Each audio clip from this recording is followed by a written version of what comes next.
Well, it's built out of redwoods that are actually dimensional 2 inches by 4 inches, which means it was built 1800s.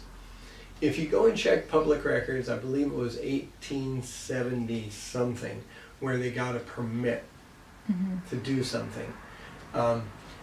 There is a picture down the street here at the hardware store at Miners, taken from on top of Terrace Hill, and there's a steam engine on the train tracks, and the train station kind of sits by itself, and this building, and a lot of vacant lots, and a couple of the other big buildings.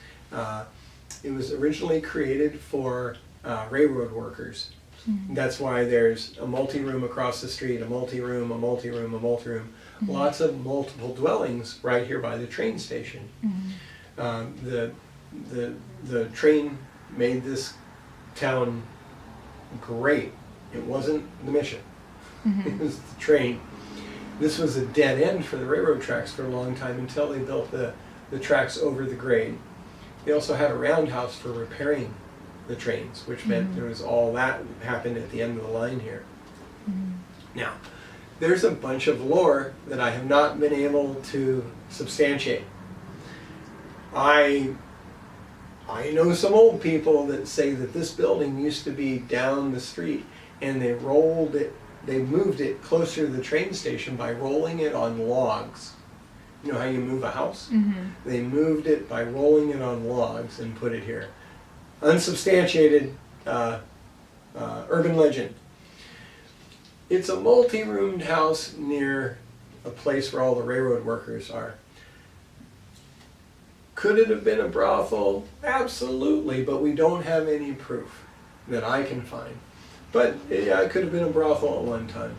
There is rumor that across the tracks that there's names of streets. Rachel, Dana, Helen. These evidently were the women who worked at the brothel. Unsubstantiated social, what do I call it, urban legend. And then another one is, oh gosh, I'm getting my names screwed up, not Steinbeck. Oh, Kerouac. Kerouac. He talks about being in a multi-roomed house. You know, a flop house, he called it. And he looked out over a triangle-shaped park, which is that one right across the street. And somewhere somebody said they found an address on the mail that proved that he lived here in this house. I have yet to see hard evidence there. But it makes sense. If you're traveling, especially on a train, you stop here, you're going to need a room. This was one of the rooms for rent. Cool. So those are the things that I know.